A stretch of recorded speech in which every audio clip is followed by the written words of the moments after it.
자, 이번 시간에는 수열이라는 단원에 대해서 공부하려고 합니다. 자, 수열이라는 거는 말 그대로 숫자를 나열해 놓은 거야. 숫자를 나열, 숫자를 계속 써놨다 이런 얘기죠. 자, 예를 들면 3, 6, 9, 12, 15 이렇게 계속 쓸 수 있겠죠.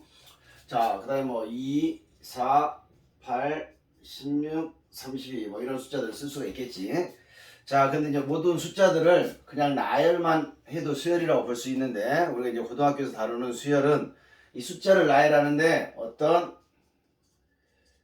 규칙성을 있는 그런 숫자들의 나열만 우리는 다루겠다 이런 얘기지. 공부하는 입장에서는 어떤 규칙성에 주목을 하겠다 이런 얘기야. 그래서 첫 번째 수열을 보시면 3, 6, 9, 12, 15 이렇게 한 칸씩 넘어갈 때마다 3씩 더해지고 있다는 규칙을 발견할 수가 있고, 두 번째 선생님이 써놓은 수열은 2가 더해지는가 싶었는데 2가 곱해지는 수열이죠. 자, 그래서 얘는 일정한 숫자가 더해지는 규칙, 얘는 일정한 숫자가 곱해지는 규칙. 그래서 우린 크게 이 두 가지의 규칙성만을 일단 일반적으로 생각을 할 거예요. 그래서 이런 숫자들을 나열할 때, 자, 얘는 실수들이잖아. 실수들을 나열하는 데 있어서 얘를 A1, A2 이렇게 숫자 대신에 이렇게 문자로 이렇게 수열을 생각할 수도 있을 거야. 그래서 첫 번째 항을, 여기 있는 거를 첫째 항 또는 제1항 이렇게 부르면 될 것 같고, 두 번째는 둘째 항 아니면 제2항 이렇게 부르겠죠. 아니면 두 번째 항. 자, 그랬을 때 이제 이 수열의 개수가 이렇게 정해져 있다면, 우리 집합에서도 원소의 개수가 정해지면 유한 집합 이렇게 불렀었잖아. 이런 애들을 유한수열이라고 부를 거고, 이게 끝없이 나열되면 무한수열 이렇게 부르겠죠. 자, 그 다음에 이런 애들을 항이라고 부르는데, 자, 여기서부터 1부터 n까지 이거를 이제 우리가 개수를 항의 개수라고 부르고, 이 항의 개수를 세는 방법, 자, 1부터 n이면 누구나 그냥 n개라고 생각하겠죠. 그래서 여기에 붙는 이 번호는 당연히 뭐냐면 첫째 항, 둘째 항이니까 자연수가 항의 번호를 대신하는 거지. 자연수를 대입하면, 자연수를 생각하면, 자, 1을 생각하면 첫째 항, 2를 생각하면 둘째 항. 자연수에서 어떤 숫자로 가는 일종의, 자, 자연수 n이라고 그러죠. 자연수에서 어떤 숫자. 자, 보통 실수라고 표현하는데, 수열이 호수로 나열하려면 나열할 수도 있겠지. i 제곱, i 세제곱 이렇게 나열할 수도 있겠지. 근데 일반적으로 우리는 실수만 다루기 때문에 자연수에서 실수로 가는 어떤 대응, 함수 관계로도 생각을 할 수가 있고, 수열을 표현하는 방법은, 자, 집합기호를 쓰시고 여기다 이렇게 AN이라고 써줘. 그러니까 이 AN이라고 쓴다는 얘기는 얘가 뭔가 대표로서의 성질을 가지고 있다는 얘기지. 그래서 우리는 AN이라는 놈을 일반항이라고 부릅니다. 일반항, 제너럴하다 이런 얘기지. 일반항, 대표적인 항. 자, 대표적인 항이다. 그래서 일반항 이렇게 부르는 거지.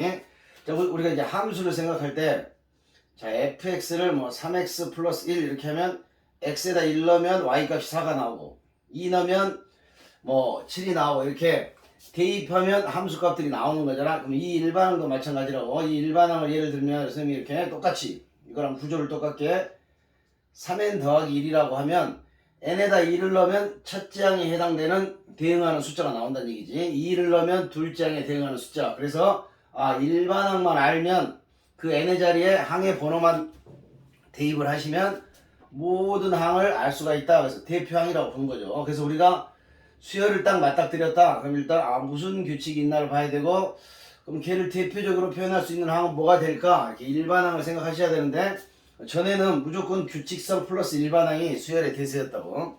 근데 지금은 일반항에 그렇게 주목하지는 않는 것 같아. 수열을 바라보는 관점이 변했다고 해야 할까, 아니면 시대적인 트렌드가 변한 거야. 전에는 무조건 수열이 나타나면 규칙성 찾아서 일반항을 구하고 나서 문제를 생각했는데, 지금은 일반항을 구하세요 이런 표현이 나오기 전까지는 굳이 일반항을 구하지 않더라도 문제를 푸는데 지장은 없다 이렇게 볼 수 있을 것 같아. 자, 그래서 우리가 이제 첫 번째로 알아볼 수열은 일정한 숫자가 더해지는 규칙이야. 자, 일정한 숫자가 더해지니까 양수만 더해진다고 생각하시면 안 돼. 양수만 더해지는 게 아니라 음수도 더할 수가 있겠죠. 그러면 걔는 어쨌든 마이너스 2가 더해진다. 그러면 숫자가 점점 줄어들겠지. 점점 작아질 거야. 양수가 더해지면 점점 늘어날 건데, 그쵸? 그렇게 보시면 되고. 그래서 이제 첫 번째로 알아볼 수열은 이름이 등차 수열이야. 등차 수열. 자, 등차 뭐 한문으로 생각하면 차이가 같다 이런 뜻이겠지. 즉 첫째 항이 이렇게 있다고 했을 때 두 번째 항은 뭐가 될 거냐면 두 번째 항에는 어떤 숫자가 더해질 거란 얘기야. 더해지는 숫자. 그래서 이렇게 빼면 차가 나오겠지. 자, 두 번 다음 항에서 그 전항을 빼면 나오는 거를 차라고 부릅니다. 차, 개차라고 부르는데 개차라고 부르는데 그냥 일반적으로 다음 항에서 그 전항을 뺀 결과가 계속 똑같은 숫자가 나온다고. 똑같은 숫자. 그래서 여기서 나오는 이 3이라는 숫자를 우리가 공차라고 부르는 거죠. 공차. 뭐냐면 공통된 차다. 그래서 공차라고 부르고 영어의 약자 디퍼런스 약자를 따서 그냥 D라고 표현합니다. D라고. 모든 교과서에 다 D라고 표현하니까 우리 그냥 D라고 따라가면 되겠지. 꼭 뭐 다른 알파벳을 굳이 일부러 쓸 필요는 없겠지. 자, 그래서 두 번째 항은 첫 번째 항으로부터 당연히 D가 한 번 더해지겠지. 한 칸 갈 때마다 뒤에서 앞에 걸 뺀 걸 공차라고 불렀으니까. 그 다음에 이제 세 번째 항도 있을 건데 세 번째 항을 바라보면 세 번째 항은 첫 번째 항으로부터 공차가 두 번 더해지겠지. 2D가 더해지겠지. 한 칸 더해지고 한 칸 더해지니까. 그래서 마치 한 칸 갈 때마다 1D씩 늘어난다고. 한 칸 갈 때마다 1D씩. 마치 X의 증가량분의 Y의 증가량 이런 느낌이 드는 거죠. 자, 좀 이따 더 보기로 하고. 네 번째 항은 첫째 항 더하기 3D 이렇게 볼 수가 있겠지. 자, 그래서 이제 등차 수열을 보니까 어느 정도 어떤 규칙성이 있는 것 같아. 그래서 여기 있는 1과 D 앞에 1을 더하면 2가 나오고 여기 있는 1과 D 앞에 있는 2를 더하면 3이 나오고 즉 요렇게 네 번째 항과 첫 번째 항은 세 칸을 건너뛴 거잖아. 그지? 그러니까 D가 세 번 더해지는 거고 세 번째 항과 첫 번째 항은 두 칸을 넘어간 거죠. 즉 X의 증가량을 2로 본다면 Y의 증가량은 2D다 이렇게 볼 수가 있겠지. 자, 그래서 n번째 항을 우리가 추측할 수 있다는 얘기예요. 추측. 자, A의 n번째 항은 자, 첫째 항으로부터 칸수가 몇 칸 차이라고? 빼면 n-1칸 차이야. 그러니까 여기가 n-1만큼의 D가 더 차이가 난다. 이렇게 볼 수 있다는 얘기지. 자, 그래서 일단 기본적으로 뭐 교육 과정에서 일반항을 강조하고 있으니까 이거는 반드시 암기를 하셔야 되고 뭐 암기할 것도 없지 사실은. n번째 항은 첫 번째 항으로부터 n-1칸 갔으니까 D가 n-1번 더해지겠구나 이렇게 생각하면 구조를 이해하시면 굳이 암기할 필요는 없고. 자, 근데 이걸 이렇게 바라볼 수도 있다는 얘기야. 자, 세 번째 항은 첫째 항 더하기 2D. 자, 모든 항들을 첫째 항과 D로만 표현했다고. 근데 우리 이제 생각을 바꿔서 자, 세 번째 항을 두 번째 항으로부터 한 칸 갔습니다 이렇게 생각할 수도 있겠지. 자, 네 번째 항도 마찬가지라고. 두 번째 항으로부터 자, 두 칸 차이지. 그러니까 2D 이렇게 써주면 된다는 얘기지. 그래서 등차 수열의 핵심은 반드시 공차를 찾는 게 핵심이야. 등차 차이가 같은 거니까 그 공통된 차이를 찾아야 되겠지. 그래서 항의 차이겠지. 첫 번째 항과 네 번째 항은 세 칸 차이. 세 칸 차이면 3D가 더해지는 거야. 그래서 이제 모든 항을 이렇게 다 표현할 수 있다는 얘기야. 즉 A에는 이렇게 표현할 수도 있지만 두 번째 항으로부터는 n-2칸 차이 납니다. 이렇게 해서 A에는 구할 수 있다는 얘기지. 자, 또 A에는 세 번째 항으로부터 n-3칸 차이 납니다. 이렇게 해서 자유롭게 표현할 수 있었으면 좋겠어. 자유롭게. 자, 그래서 이제 이 An을 한번 분석을 해보시면 자, 전개를 해볼게. 자, A와 D는 숫자가 제시되는 숫자잖아. 그러니까 상수의 역할을 하겠지. 근데 이 n이라는 거는 변한다고. 항의 넘버니까. 그래서 얘를 써보시면 dn -d 플러스 a1. 자, a1인데 a1만큼은 혼자 있을 때는 그냥 a라고 써도 괜찮아. 자, 그래서 요거 두 개는 어차피 상수라고. 그러니까 마치 얘는 dn 플러스 어떤 상수꼴이라고 이렇게. 그래서 일반항 등차 수열의 일반항 A에는 n에 관한 1차식이다. 이게 핵심이야. n에 관한 1차식이다 이렇게. 자, 그래서 n에 관한 1차식이 있으면 아까 여기서 뭐라고 썼어? fx는 3x 플러스 1이라는 놈을 우리가 가볍게 그려보면 이렇게 1차 함수가 될 거 아니야? 그럼 3n 플러스 1이라는 놈도 여기를 n축이라 생각하고 여기를 뭐 y축이라 생각하고 이렇게 그려본다면 여기서 들어간 n은 자연수라고 그랬잖아. 그러니까 여기서는 실수가 들어가겠지. x가 실수가 들어가니까 직선이 됐지만 여기서 n이 자연수면 1이 들어가면 4에 찍힐 거고 2가 들어가면 7이 찍히면서 이게 점으로 나타나겠지. 점으로. 자, 근데 어때? 마치 기울기처럼 이거의 증가량분의 이건데 여기가 항상 1이라고. 그러니까 이 차이가 바로 d가 될 수밖에 없다는 얘기야. 기울기가. 그래서 여기도 n에 관한 1차식이고 자, x에 관한 1차식에 x의 계수가 기울기였잖아. 똑같다고. 아, 얘도 n에 관한 1차식을 생각하면 기울기로 볼 수 있다는 얘기야. 그러니까 내가 여기서부터 여기까지 이 두 개의 항을 알려줬다 그러면 x의 증가량을 마치 n의 증가량을 2로 보고 그럼 뭐가 나오는 거야?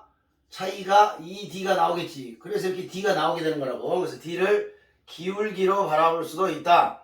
이렇게 이해를 하셔도 괜찮아.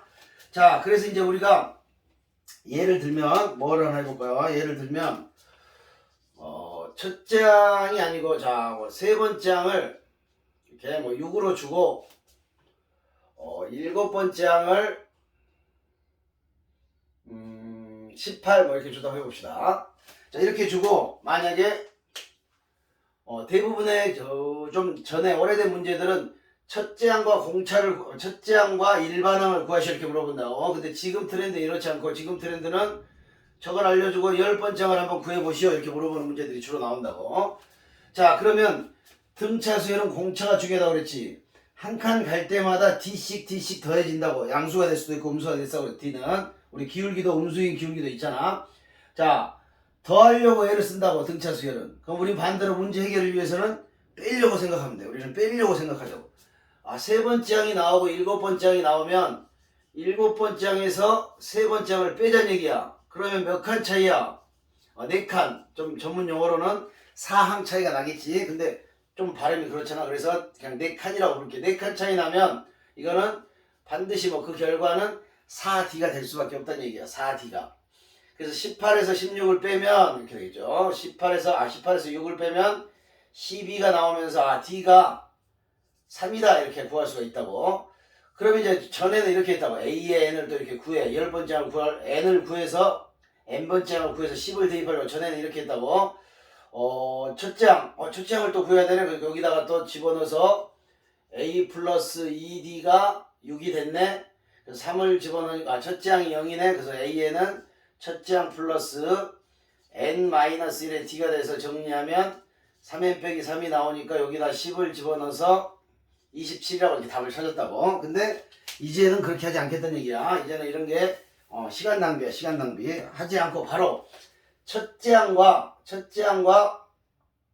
공차 일반항 없이 첫째 항과 일반항 없이 d를 구하는 순간 바로 끝난다는 얘기야. 10번째 항은 자 이걸로 가면 되겠네. 7번째 항으로부터 3칸 더 갔잖아. 그러니까 3d만 해주면 된다는 얘기야. 즉 보자마자 18 플러스 3칸 더 가면 되네. 3, 3, 9 이렇게 하면 27을 훨씬 빨리 구할 수 있다는 얘기야. 그리고 이제 일반항을 구해라. 그래서 일반항을 구할 때도 아까처럼 첫째 항을 구하는 게 아니고 자 A의 n은 뭐라고? n에 관한 1차식인데 n의 계수가 d라고. n의 계수가 d. 그러니까 일반항 등차수열의 일반항은 무조건 dn으로 시작하는 거야. dn이라고 써 일단. 자 3n이라고 일단 쓰는 거지. 자 그런데 세 번째 항이 6이라는 정보를 알고 있고 일곱 번째 항이 18이라는 정보를 알고 있잖아. 세 번째 항이 6이라는 정보를 알고 있다고. 그러니까 여기다 3을 넣으면 뭐가 돼? 9가 되는데 6이 나와야 된다고. 자 뒤에 상수가 9가 있는데 6이 나오려면 뒤에 상수는 마이너스 3이었구나. 이렇게 숙달이 되면 이렇게 일반항을 구하는 게 훨씬 빨라지고 간편해. 자 무슨 말인지 알겠죠? 자 계속 좀 일관되게 이런 풀이를 밀고 가겠습니다. 문제를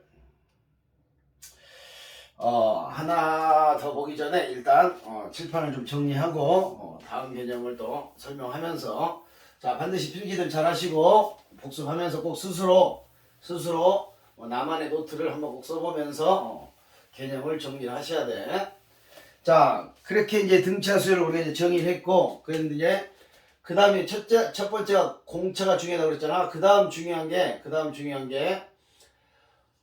중항의 개념이에요. 중항. 등차 중항이라는 게 있는데, 자, 등차 중항은 뭐냐면 어떤 세 개의 숫자가 수열을 이룰 때, 자, A라는 숫자와 X라는 숫자와 B라는 숫자가 자, 등차 수열을 이룬대. 등차 수열. 자, 등차 수열을 선생님 한글로 쓰기 귀찮으니까 영어 약자를 따라서 그냥 AP라고 쓸게.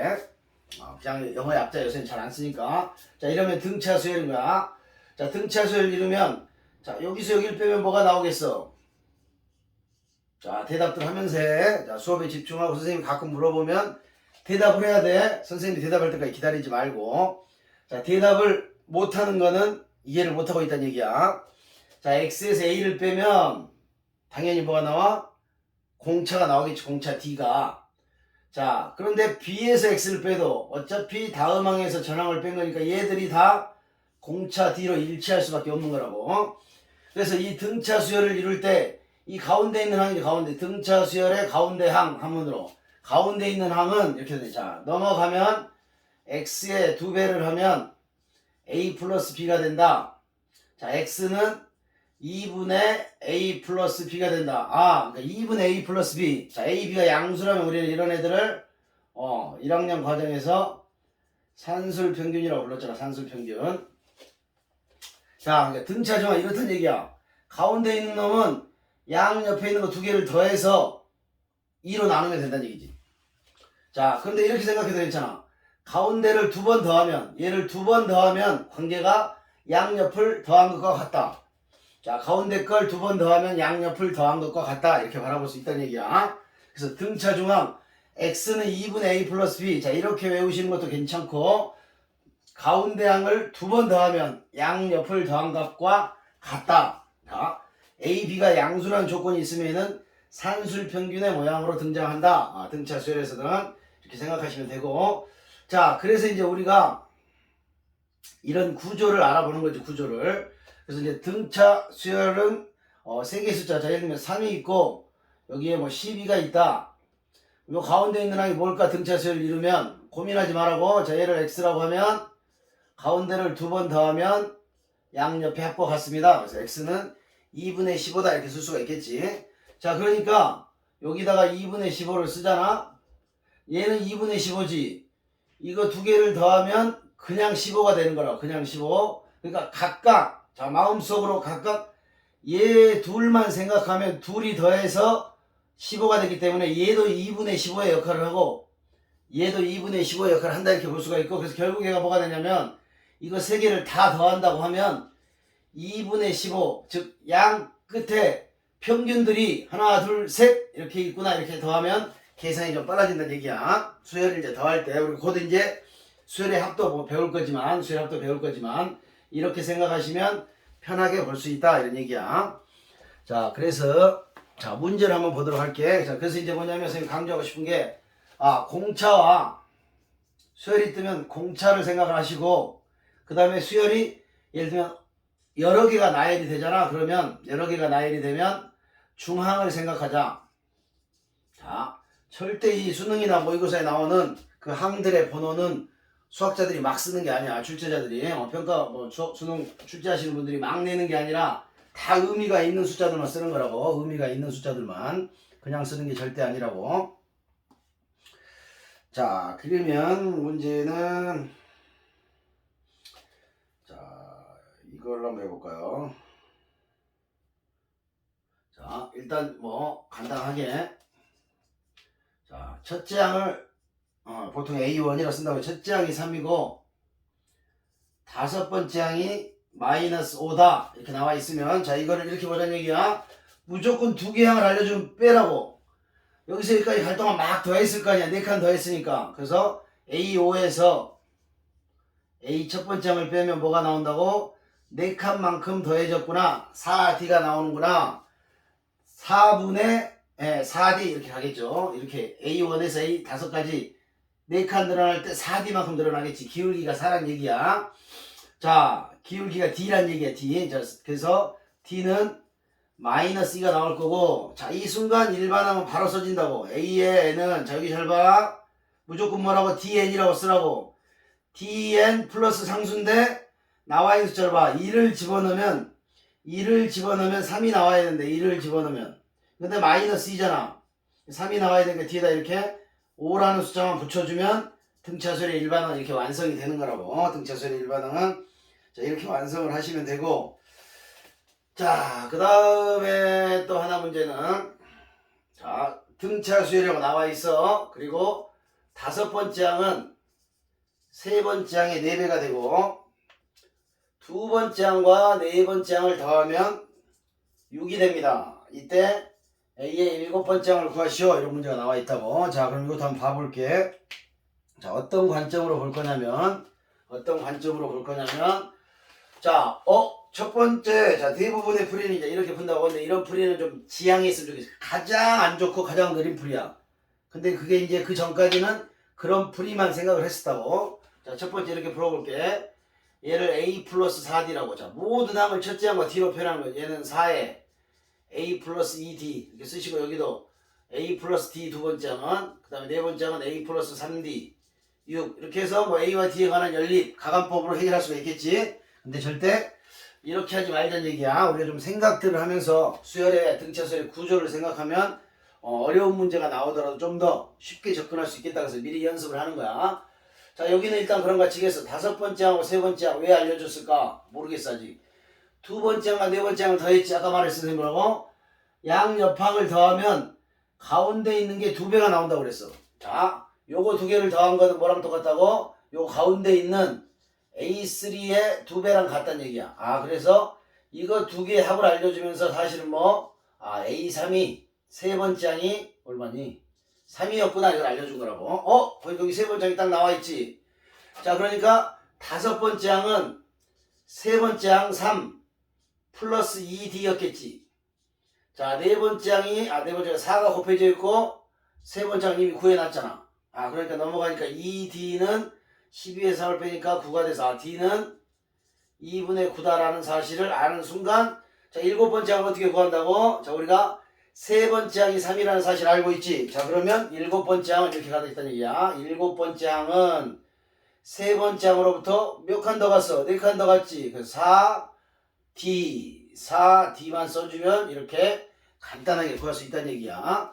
그래서 어떤 합으로 표현되어 있다. 그러면 반드시 이런 것들 중앙의 의미를 생각하시고, 수열이 나타나면 공차를 구해야지. 공차를 알려줬다. 그럼 정말 쉬운 문제가 되는, 기본 문제가 되는 거고, 공차를 구하는데 주력을 하셔라 이런 얘기야. 자 이제 마지막으로 이제 연습 차원에서 하나만 더 해볼게. 한 문제만 더. 여러분 빨리 익숙해지시라고. 자 이번엔 조금 복잡한데, 자 제 31항인데 그냥 A 31이라고 쓸게. 보통 수열을 하나만 나열할 때는 AN이라 그러고, 수열을 하나 더 나열하고 싶으면 BN. 우리 집합도 그렇잖아. 집합이 하나 있으면 A, 두 번 또 있으면 B 이렇게 쓰듯이. 자 45번째 항은 127인 친절하게 알려줍니다. 등차수열 AN이 있다 이렇게 알려줬어. 그러니까 우리 편하게 A31, A40 이렇게 쓸 수가 있겠죠. 자 1번 그냥 바로야 바로. 자 대부분의 문제는 첫째 항과 공차를 구하고 일반항을 구하시게 물어보면 그냥 바로 100항 이렇게 물어본다고. 자 두 번째 175는 몇 번째 항일까? 제 몇 항인가요? 이렇게 물어봤다고. 자 그럼 이것도 이제 간단해. 자 어떻게 보시냐면 뭐라고? 등차 수열은 계속 더해져가는 수열이라고. 그럼 원래대로 돌아가려면 우리 항상 빼려고 노력을 해야 돼. 빼려고. 자 45번째 항과 31번째 항. 자 빼면 몇 칸 차이야? 14칸 차이겠지. 14D가 나올 거야. 뭐하면 127에서 85를 빼시면, 자 옆에 42가 나오나요? 그래서 간단하게 또 D가 자연스럽게 이렇게 자연수로 나와주지. 자 D가 3이야. 그 순간 100항은 바로 쓸 수 있는 거라고. 100항은 바로 45번째 항이 127이잖아. 자 이렇게 한 번 더 쓸게. 아무 자녀 되지만 45번째 항으로부터 100항은 몇 칸 차이야?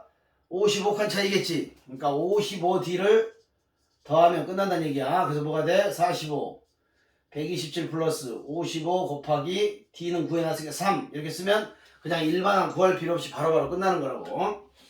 자 그 다음에 175는 몇 항이냐. 이 문제가 나오면 어쩔 수 없지. 우리가 여기서도 차근차근 셀 수는 없잖아. 손가락 발가락 써가면서. 그럴 때 제 몇 항 이런 표현이 나오면 그때만 딱 한번 우리는 뭐 어쩔 수 없이 AN을 구해서 이 N의 값을 찾아야 되겠다 이런 생각을 해야 되겠지. 자, 모르니까. 자, 그래서 AN은 이렇게 구한다고. AN은 뭐라고 쓴다고? 자, AN은 다시 한번 제일 중요해. AN은 DN이라고 쓴다고. DN 3N 이렇게 써주시고. 자, 그 다음에 이걸 알고 있잖아. 첫째 항 구할 필요가 없다. 31을 집어넣으면 31을 집어넣으면 얼마가 돼? 93이 되지. 근데 85가 나와 있는데 93에서 몇을 빼야 85가 나와? 93에서 8을 빼면 나온가요? 93 빼기 8. 그래서 AN은 3N 빼기 8이 되고 요 3N 빼기 8이 175가 되는 순간에 그 N을 찾으란 얘기지. 그래서 이게 175가 되는 N을 찾으면 되는구나. 그래서 3N은 넘어가면 183? 183이 되면서 3으로 나눠주니까 3, 6, 18, 3, 1은 1. 그래서 61번째 항에 도달하면 175가 되는구나. 이렇게 찾는 이런 계산 방법에 빨리 익숙해졌으면 좋겠어.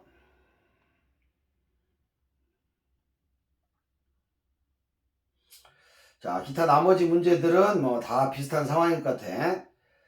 자, 그 다음에 이제 요거 하나만 더 해볼게요. 요거 이제, 자, 세 개의 숫자가, 자, 등차 수열을 이룬다고 이런 거 많이 보죠. 자, 3차 방정식이야. x의 세제곱,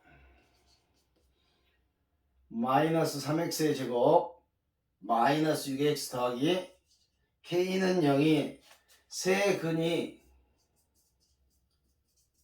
등차 수열을 이룬다.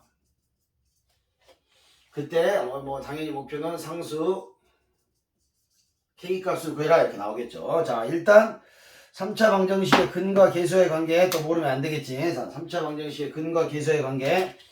자, 처음이니까 한번 써줄게. 자, 써주면 반드시 모르신 분들은 다시 외우려고 노력을 하시고 아시는 분들 한 번씩은 더 생각을 하시면 돼. 자, 이렇게 3차 방정식의 계수를 A, B, C, D라고 주었을 때 자, 세 근은 보통 알파, 베타, 감마 이렇게 표현하겠지. 자, 그래서 우리 뭘 알고 싶으면 우리 2차 방정식의 근과 계수의 관계도 있었잖아. 두 근의 합은 A분의 마이너스 B, 두 근의 곱은 A분의 C 그랬던 것처럼 자, 세 근을 다 더해 이렇게 하나씩. 자, 그러면 얘가 똑같아.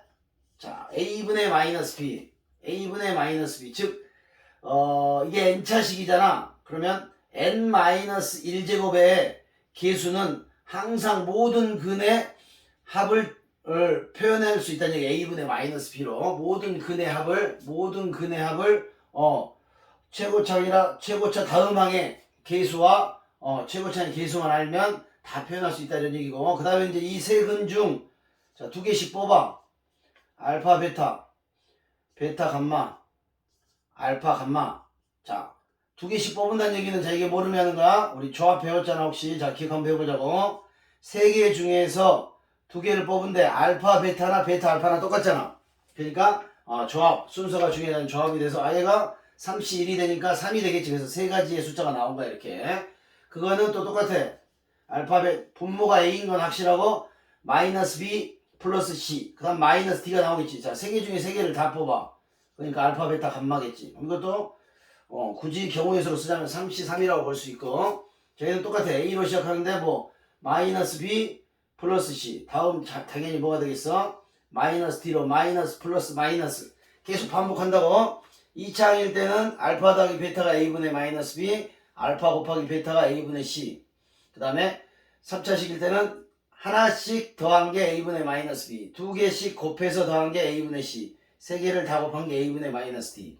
그럼 4차에도 똑같이 적용된다고. 알파 플러스 베타 플러스 감마 플러스 델타 그걸 더하면 A분의 마이너스 B.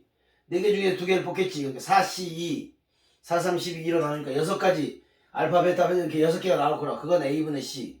그 다음에 3개씩 뽑은 거는 4C3 4개 나오겠지. 그건 A분의 마이너스 D. 4개를 다 곱하면 A분의 E 이렇게 표현되는 거라고. 그러니까 규칙을 가지고 있으니까 이렇게 외우는데 어렵지 않아.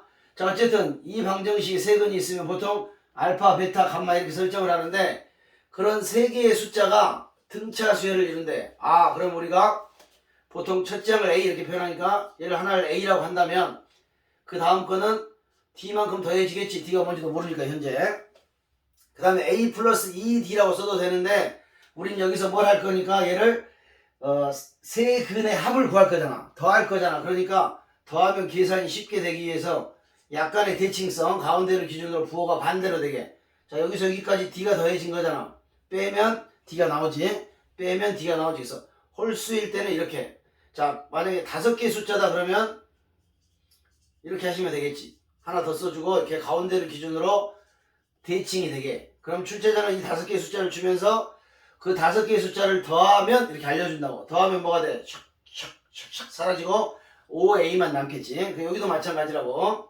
그렇게 표현하면 자, 요 관계 세근의 합을 쓰는 순간 A 값이 구해지는 거야.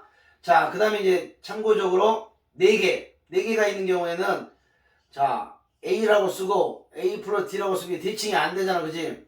대칭이 안 돼. 여기까지 이렇게 쓰는 거야. 그 다음에 여기다는 요 A는 이제 없다고 생각하는 거야. 짝수기 이렇게 서로 대칭이 되는 거지. 근데 그 차이가 얼마야? 2D잖아. 그러니까 D가 원래는 공차를 의미하는데 이 문제에서만큼은 빼면 2D잖아. 그러니까 공차가 2D라 생각하시고 여기는 3D, A-3D 숫자 설정을 4개일 때는 자 이제 이거 필요 없어 도와주고 사라진 거야. 하나, 둘, 셋, 넷 이렇게 설정하면 4근의 합을 아니면 4숫자의 합을 계산할 때 D가 사라지면서 계산이 좀 편해진다. 이렇게 설정을 할 수 있다는 거 잘 기억하시고. 자, 어쨌든 이거의 세 근을 등차수를 이렇게 표현하면 이제 여기다 집어넣으면 되는 거야. 3개를 더하면 D가 사라지겠지. 3A가 A분의 마이너스 B. 그래서 A는 1이구나. 이렇게 바로 구해지는 거라고. 자, A가 1이 되면 이제 얘가 이제 바뀌겠지. 1 마이너스 D, 1 플러스 D 이렇게 이제 결정이 됐으니까 D만 구하면 되겠지. 자, D를 구하기 위해서 여기 상수가 나와 있잖아. 그러니까 2개씩 곱하는 거지. 자, 알파, 베타 이렇게. 자, 2개 곱하고 더하는 거지. 합차 2개 곱하고. 자, 그러면 A분의 C가 나온다고. 자, 그래서 D가 사라지고 저게 마이너스 D제곱이 남고 111이 넘어가면 마이너스 9가 되면 D제곱이 9가 되니까 D는 플러스 3 아니면 마이너스 3이구나 이 사실 알 수가 있겠고. 자, 마지막으로 K는 세 근의 곱과 관련이 있잖아. 그래서 이걸 다 곱하라는 얘기야. 3개를 다 곱하니까 1 마이너스 D제곱만 남겠지. 근데 1 마이너스 D제곱 구해놨잖아. 9잖아 9. 이게 마이너스 8이 될 거고 그게 A분의 마이너스 D. 그래서 마이너스 K가 되니까 K 값은 8이 되겠구나. 이렇게 정리할 수가 있겠죠. 여기까지 정리를 하시면 되고. 자, 일단 등차 수열의 일반항과 그 다음에 AN, 그 다음에 등차 중항의 관계, 그 다음에 수열을 등차 수열을 이루는 세수, 네수, 다섯수를 표현하는 방법 이렇게 바라볼 수가 있겠고. 자, 참고적으로 우리 이제 나중에 배울 점화식이라고 부르는데 점화식 등차 수열이 이렇게 돼 있다는 얘기야. 자, n 플러스 1번 장은 당연히 n번 장으로부터 어떤 상수가 더해집니다. 이런 표현이 나오면 뭐가 되겠어? 얘가 AN이 등차 수열이다를 우회적으로 알려준 거지. 우회적으로 돌아가면서. 자, 이렇게 볼 수도 있고 아니면 항을 3개를 이용하는 거야. 자, 가운데 있는 항을 n 플러스 1번 장이라고 했을 때 n 플러스 1번 장에 2배를 하면 그 앞에 있었던 AN번 장과 뒤에 나올 n 플러스 2번 장. 자, 얘는 뭐야? 중항으로 표현한 거지. 등차 중항으로. 가운데 있는 놈을 2배 하면 양옆의 합과 같다. 자, 이런 표현이 나오면 우리는 반드시 얘가 등차 수열이구나. 이런 생각을 하자. 이런 얘기야. 이렇게 해서 등차 수열의 일반항과 등차 중항까지 알아봤고, 다음 시간에는 등차 수열의 합에 대해서 공부를 하도록 하겠습니다. 수고하셨습니다.